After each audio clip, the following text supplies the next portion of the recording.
ನಮಸ್ಕಾರ. ರಾಜಕೀಯದಲ್ಲಿ ಡೇಟಾ ಅಂದ್ರೆ ಏನು? ಅದು ಜನರನ್ನ ಟಾರ್ಗೆಟ್ ಮಾಡೋಕೆ ಅಲ್ಲ, ಬದಲಾಗಿ ಅವರನ್ನ ಅರ್ಥ ಮಾಡಿಕೊಂಡು ಅವರಿಗೆ ಉತ್ತಮ ಸೇವೆ ನೀಡಲು ಇರುವ ಒಂದು ಸಾಧನ. ಈ ಒಂದು ವಿಶ್ಲೇಷಣೆ ಚಿಕ್ಕಮಗಳೂರು ಕ್ಷೇತ್ರದ ಆಳವಾದ ಅಧ್ಯಯನ. ಬನ್ನಿ ಇದರ ಬಗ್ಗೆ ವಿವರವಾಗಿ ಮಾತಾಡೋಣ. ಚಿಕ್ಕಮಗಳೂರು ಅಂದ್ರೆ ಅದೊಂದು ಕ್ಷೇತ್ರ ಅಲ್ಲ, ಅಲ್ಲಿ ಎರಡು ಬೇರೆ ಬೇರೆ ಪ್ರಪಂಚಗಳಿವೆ. ಒಂದ್ ಕಡೆ ಮಳೆಯಿಂದ ತಂಪಾದ ಕಾಫಿ ತೋಟಗಳಿಂದ ಹಚ್ಚಸಿರಾದ ಮಲೆನಾಡು, ಇನ್ನೊಂದ್ ಕಡೆ ನೀರಿಗಾಗಿ ಸದಾ ಆಕಾಶ ನೋಡುವ ಬಯಲು ಸೀಮೆ. ಈ ಎರಡು ವಿಭಿನ್ನ ಭೌಗೋಳಿಕ ಮತ್ತು ಆರ್ಥಿಕ ಸತ್ಯಗಳೇ ಇಲ್ಲಿನ ರಾಜಕೀಯದ ದಿಕ್ಕನ್ನು ನಿರ್ಧರಿಸ್ತವೆ. ಸರಿ, ಈಗ ಸ್ವಲ್ಪ ಅಂಕಿಅಂಶಗಳನ್ನ ನೋಡೋಣ. ಇಲ್ಲಿ ಸುಮಾರು 3 ಲಕ್ಷ ಜನರಿದ್ದಾರೆ. ಅದರಲ್ಲಿ 100ಕ್ಕೆ 61ಕ್ಕಿಂತ ಹೆಚ್ಚು ಜನ ಇರೋದು ಹಳ್ಳಿಗಳಲ್ಲಿ. ಇಲ್ಲಿನ ಆರ್ಥಿಕತೆಯ ಬೆನ್ನೆಲುಬೆ ಕೃಷಿ, ಅದರಲ್ಲೂ ಕಾಫಿ ಮತ್ತು ಸಾಂಬಾರ್ ಪದಾರ್ಥಗಳು. ಆದ್ರೆ ಜನರ ನಿಜವಾದ ಸಮಸ್ಯೆಗಳು ಏನ್ಗೊತ್ತಾ? ಕಾಫಿ ಬೆಳೆಯೋ ಕಡೆ ಉದ್ಯೋಗ ಇಲ್ಲ, ಹಳ್ಳಿಗಳಿಗೆ ಹೋಗೋ ರಸ್ತೆಗಳೆಲ್ಲ ಹಾಳಾಗಿವೆ, ಬಯಲು ಸೀಮೆಯಲ್ಲಿ ನೀರಾವರಿಗೆ ಬರಗಾಲ. ಇವು ಬರೀ ಪಟ್ಟಿಯಲ್ಲಿರೋ ಪದಗಳಲ್ಲ, ಬದಲಿಗೆ ಅಲ್ಲಿನ ಜನರ ದಿನನಿತ್ಯದ ಬದುಕಿನ ನೋವು. ಹಾಗಿದ್ರೆ ಈ ನಮ್ಮ ವಿಶ್ಲೇಷಣೆಯ ದಾರಿ ಹೇಗಿದೆ ಅಂತ ನೋಡೋಣ. ಮೊದಲು 2018 ಮತ್ತು 2023ರ ಚುನಾವಣೆಗಳಲ್ಲಿ ಆದ ಬದಲಾವಣೆಗಳನ್ನು ಗಮನಿಸೋಣ. ಆಮೇಲೆ ಈ ಫಲಿತಾಂಶದ ಹಿಂದಿನ ನಿಜವಾದ ಕಾರಣಗಳೇನು ಅಂತ ನೋಡೋಣ. ನಂತರ ಅಭ್ಯರ್ಥಿ ಮತ್ತು ಪಕ್ಷದ ಒಂದು ವಿಶ್ಲೇಷಣೆ, ಆಡಳಿತಕ್ಕೆ ಒಂದು ಹೊಸ ನೀಲನಕ್ಷೆ ಮತ್ತು ಕೊನೆಯದಾಗಿ ಭವಿಷ್ಯದ ನಾಯಕತ್ವದ ಬಗ್ಗೆ ಒಂದು ತೀರ್ಮಾನಕ್ಕೆ ಬರೋಣ. ಸರಿ, ನಮ್ಮ ಮೊದಲನೇ ಭಾಗಕ್ಕೆ ಬರೋಣ. ಚುನಾವಣೆಯಲ್ಲಿ ಆದ ಬದಲಾವಣೆ. 2018ರಿಂದ 2023ರಷ್ಟರಲ್ಲಿ ಜನರ ತೀರ್ಪು ಹೇಗೆ ಸಂಪೂರ್ಣವಾಗಿ ಬದಲಾಯಿತು ಅದನ್ನೀಗ ನೋಡೋಣ. ಈ ಚಾರ್ಟ್ ನೋಡಿ, ಕಥೆ ತಾನಾಗೆ ಹೇಳುತ್ತೆ. 2018ರಲ್ಲಿ ಬಿಜೆಪಿ 44% ವೋಟ್ ತಗೊಂಡು ಗೆದ್ದಿತ್ತು. ಆಗ ಕಾಂಗ್ರೆಸ್ 28% ಮತ್ತು ಜೆಡಿಎಸ್ 24% ವೋಟ್ ಪಡೆದಿದ್ವು.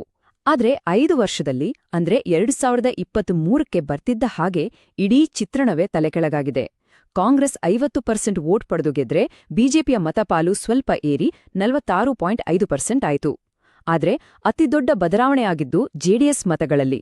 ಅದು 24%ಇಂದ ಕೇವಲ 1%ಗೆ ಕುಸಿದುಬಿಟ್ಟು. ನೋಡಿ, ಇದೇ ಆಟವನ್ನೇ ಬದಲಾಯಿಸಿದ ಸಂಖ್ಯೆ -22.7%. ಇದು ಸುಮ್ಮನೆ ಒಂದು ಸಣ್ಣ ಕುಸಿತ ಅಲ್ಲ, ಇದೊಂದು ರಾಜಕೀಯ ಭೂಕಂಪವೇ ಸರಿ. ಹಾಗಾದ್ರೆ ಈ ಮತಗಳೆಲ್ಲ ಎಲ್ಲಿಗೋದ್ವು? ಅಂದ್ರೆ ಏನಾಯ್ತು? ಡೇಟಾ ಪ್ರಕಾರ ಮತದಾರರು ಜೆಡಿಎಸ್ ಅನ್ನು ಒಂದು ಪರ್ಯಾಯ ಅಂತ ತಿರಸ್ಕಾರ ಮಾಡಿದ್ರು. ಆ ಪಕ್ಷದಿಂದ ದೂರ ಹೋದ ಮತಗಳು ಆಡಳಿತ ಪಕ್ಷದ ವಿರುದ್ಧ ಒಂದಾದವು. ಆ ಮತಗಳು ಬಹುತೇಕವಾಗಿ ಸೀದಾ ಹೋಗಿದ್ದು ಕಾಂಗ್ರೆಸ್ ಕಡೆಗೆ. ಇದು ಸರ್ಕಾರವನ್ನೇ ಬದಲಾಯಿಸಿದ ಒಂದು ಚಾಣಾಕ್ಷ ನಡೆಯಾಗಿತ್ತು. ಇಲ್ಲಿ ಒಂದು ಪ್ರಮುಖ ವಿಚಾರವನ್ನ ನಾವು ಗಮನಿಸಬೇಕು. ಪ್ರತಿಯೊಬ್ಬ ಮತದಾರನ ಆಯ್ಕೆಯೂ ವೈಯಕ್ತಿಕವಾದದ್ದು. ಅದು ಅವರ ಭರವಸೆಗಳ, ಅವರ ಘನತೆಯ ಪ್ರತಿಬಿಂಬ. ಆ ಆಯ್ಕೆ ಸರಿಯಾಗಿ ಆಗಬೇಕು ಅಂದ್ರೆ ಮಾಹಿತಿ ಇರುವ ಚರ್ಚೆಗಳು ಸಾರ್ವಜನಿಕವಾಗಿ ನಡೆಯಬೇಕು. ಇದು ನಮ್ಮ ಸಂವಿಧಾನದ ಮೂಲ ಆಶಯ ಕೂಡ. ಸರಿ, ಇಲ್ಲಿಯವರೆಗೂ ನಾವು ಫಲಿತಾಂಶ ಏನು ಅಂತ ನೋಡಿದ್ವಿ. ಈಗ ಯಾಕೆ ಹೀಗಾಯ್ತು ಅಂತ ಆಳವಾಗಿ ನೋಡೋಣ. ಈ ಸಂಖ್ಯೆಗಳ ಹಿಂದಿರುವ ನಿಜವಾದ ಕಾರಣಗಳೇನು? ಜನರ ಈ ನಿರ್ಧಾರದ ಹಿಂದೆ ಯಾವ ಸಮಸ್ಯೆಗಳಿದ್ವು?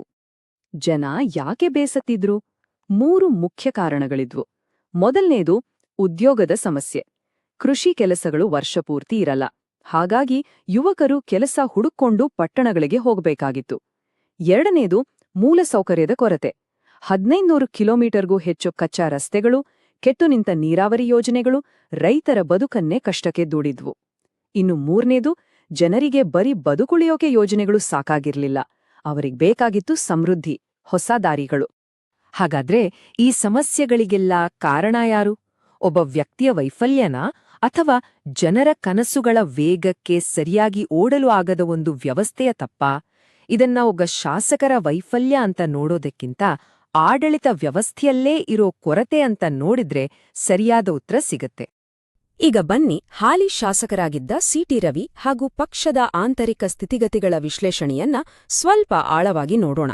ಅವರ ಶಕ್ತಿ, ದೌರ್ಬಲ್ಯ, ಅವಕಾಶ ಮತ್ತು ಸವಾಲುಗಳು ಏನೇನಿದ್ವು? ಒಂದ್ ಕಡೆ ನೋಡಿದ್ರೆ ಅವರು ಬಿಜೆಪಿಯ ದೊಡ್ಡ ನಾಯಕ. ಪಕ್ಷದೊಳಗ ಅವರ ಹಿಡಿತ ತುಂಬಾ ಗಟ್ಟಿ. ರಾಜ್ಯ ಮಟ್ಟದಲ್ಲಿ ಪ್ರಭಾವಿ. ಲಿಂಗಾಯತ ಸಮುದಾಯದಲ್ಲೂ ಅವರಿಗೆ ಬೆಂಬಲ ಇದೆ. ಆದ್ರೆ ಇನ್ನೊಂದ್ ಕಡೆ 2023ರ ಚುನಾವಣೆಯಲ್ಲಿ ಸೋತಿದ್ದಾರೆ. ಕ್ಷೇತ್ರದ ಕೆಲ್ಸಕ್ಕಿಂತ ರಾಜಕೀಯದಲ್ಲೇ ಹೆಚ್ಚು ಬ್ಯುಸಿ ಅನ್ನೋ ಮಾತು ಜನರಲ್ಲಿದೆ. ಜೊತೆಗೆ ಕೆಲವು ವಿವಾದಗಳು ಕೂಡ ಅವರ ವರ್ಚಸ್ಸಿಗೆ ಧಕ್ಕೆ ತಂದಿದ್ವು. ಇಷ್ಟೇ ಅಲ್ಲ, ಕ್ಷೇತ್ರದ ಹೊರಗಿನ ವಾತಾವರಣ ಕೂಡ ಅವರಿಗೆ ಪೂರಕವಾಗಿರಲಿಲ್ಲ. ಇಡೀ ರಾಜ್ಯದಲ್ಲೇ ಸರ್ಕಾರದ ವಿರುದ್ಧ ಅಲೆಯಿತ್ತು. ಕಾಂಗ್ರೆಸ್ ಕೂಡ ಬಹಳ ಅದ್ದೂರಿಯಾಗಿ ಪ್ರಚಾರ ಮಾಡಿತ್ತು. ಕಾಫಿ ಬೆಲೆ ಬಿದ್ದಿದ್ರಿಂದ ರೈತರು ಸಂಕಷ್ಟದಲ್ಲಿದ್ರು. ಯುವಕರಲ್ಲಿ ನಿರಾಸೆ ಹೆಚ್ಚಾಗಿತ್ತು. ಇದೆಲ್ಲದರ ಜೊತೆ ಜೆಡಿಎಸ್ ವೋಟ್ಗಳು ಕಾಂಗ್ರೆಸ್ ಪಾಲಾಗಿದ್ದು ಅವರಿಗೆ ದೊಡ್ಡ ಹೊಡೆತ ಕೊಟ್ಟಿತ್ತು. ಇಲ್ಲಿವರೆಗೂ ನಾವು ರೋಗದ ಪತ್ತೆ ಹಚ್ಚಿದ್ವಿ. ಈಗ ಚಿಕಿತ್ಸೆ ಏನು ಅಂತ ನೋಡೋಣ. ಚಿಕ್ಕಮಗಳೂರಿನ ಮುಂದಿನ ದಾರಿ ಹೇಗಿರ್ಬೇಕು, ಅಭಿವೃದ್ಧಿಯ ಒಂದು ನೀಲನಕ್ಷೆ ಹೇಗಿರ್ಬೋದು? ಇಲ್ಲಿ 3 ಸ್ಪಷ್ಟ ಯೋಜನೆಗಳಿವೆ. ಮೊದಲನೆಯದು ಹಳ್ಳಿಗಳ ರಸ್ತೆಗಳನ್ನ ಅಭಿವೃದ್ಧಿ ಮಾಡೋದು. ಸುಮಾರು 1600 ಕಿಲೋಮೀಟರ್ ಕಚ್ಚಾ ರಸ್ತೆಗಳನ್ನ ಪಕ್ಕಾ ರಸ್ತೆಗಳಾಗಿ ಮಾಡಿದ್ರೆ 5000 ಉದ್ಯೋಗಗಳು ಸೃಷ್ಟಿಯಾಗುತ್ತವೆ. ಎರಡನೆಯದು ಕೆರೆಗಳ ಪುನಶ್ಚೇತನ. ಕೆರೆಗಳಲ್ಲಿರೋ ಹೂಳೆತ್ತಿದ್ರೆ ಇನ್ನೂ 5000 ಹೆಕ್ಟೇರ್ ಜಮೀನಿಗೆ ನೀರು ಸಿಗುತ್ತೆ. ಮೂರನೇದು ಒಂದು ಕೃಷಿ ಸಂಸ್ಕರಣಾ ಘಟಕ. ಕಾಫಿ, ಮಸಾಲೆ ಪದಾರ್ಥಗಳನ್ನ ಸಂಸ್ಕರಿಸೋ ಒಂದು ಕೇಂದ್ರ ಸ್ಥಾಪಿಸಿದ್ರೆ 500 ಜನರಿಗೆ ಖಾಯಂ ಕೆಲಸ ಸಿಗುತ್ತೆ. ಇವು ಬರೀ ಮಾತುಗಳಲ್ಲ, ಸ್ಪಷ್ಟವಾದ ಫಲಿತಾಂಶ ಕೊಡೋ ಯೋಜನೆಗಳು. ಇಂಥ ಯೋಜನೆಗಳನ್ನ ಜಾರಿಗೆ ತರುವಾಗ ಒಂದು ವಿಷಯ ನೆನಪಿನಲ್ಲಿಡಬೇಕು. ಜವಾಬ್ದಾರಿಯುತ ಆಡಳಿತ ಅಂದ್ರೆ ಪ್ರತಿಯೊಬ್ಬ ನಾಗರಿಕನ ಘನತೆಯನ್ನ ಗೌರವಿಸುವುದು, ಅವರ ವೈಯಕ್ತಿಕ ಮಾಹಿತಿಯನ್ನ ಗೌರವಿಸುವುದು. ಭಾರತದ ಡೇಟಾ ಸಂರಕ್ಷಣಾ ಕಾನೂನಿನ ಪ್ರಕಾರ ಯಾವುದೇ ಸಂವಹನಕ್ಕೆ ಜನರ ಒಪ್ಪಿಗೆ ಅತ್ಯಗತ್ಯ. ಸರಿ, ಇಷ್ಟೆಲ್ಲ ವಿಶ್ಲೇಷಣೆ ಆದ್ಮೇಲೆ ಅಂತಿಮ ತೀರ್ಮಾನ ಏನು? ಭವಿಷ್ಯದ ನಾಯಕತ್ವದ ಬಗ್ಗೆ ನಮ್ಮ ಕಾರ್ಯತಂತ್ರದ ಸಲಹೆ ಏನು? ಈ ಸ್ಕೋರ್ ಕಾರ್ಡ್ ಒಂದು ದೊಡ್ಡ ಗೊಂದಲವನ್ನು ನಮ್ಮುಂದೆ ಇಡುತ್ತೆ. ನೋಡಿ, ಪಕ್ಷದ ಒಳಗೆ ಇವ್ರು ತುಂಬಾ ಸ್ಟ್ರಾಂಗ್, ಟಿಕೆಟ್ ಸಿಗೋದು ಬಹುತೇಕ ಗ್ಯಾರಂಟಿ, ಅದಕ್ಕೆ ಇನ್ಸೈಡರ್ ಕೋಶಂಟ್ 100% ಇದೆ. ಆದ್ರೆ ಜನರ ಹತ್ತಿರ ಹೋದಾಗ ಗೆಲ್ಲುವ ಸಾಧ್ಯತೆ ಅದು ಕೇವಲ 40%. ಅಂದ್ರೆ ಪಕ್ಷದೊಳಗಿನ ಶಕ್ತಿ ಮತ್ತು ಜನರ ನಡುವಿನ ಶಕ್ತಿ ಎರಡರ ಮಧ್ಯೆ ದೊಡ್ಡ ಅಂತರ ಇದೆ.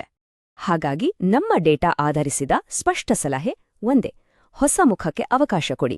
ಜನರ ವಿರೋಧ ಹೆಚ್ಚಿರುವಾಗ ಅದೇ ಅಭ್ಯರ್ಥಿಯನ್ನ ಮತ್ತೆ ನಿಲ್ಲಿಸೋದು ತುಂಬಾ ಅಪಾಯಕಾರಿ.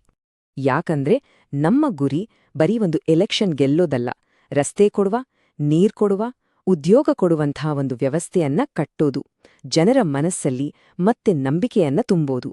ಚಿಕ್ಕಮಗಳೂರಿನ ಉಜ್ವಲ ಭವಿಷ್ಯಕ್ಕೆ ಇದೊಂದೇ ದಾರಿ ಮತ್ತು ಅದಕ್ಕೆ ಹೊಸ ನಾಯಕತ್ವದ ಅವಶ್ಯಕತೆ ಇದೆ.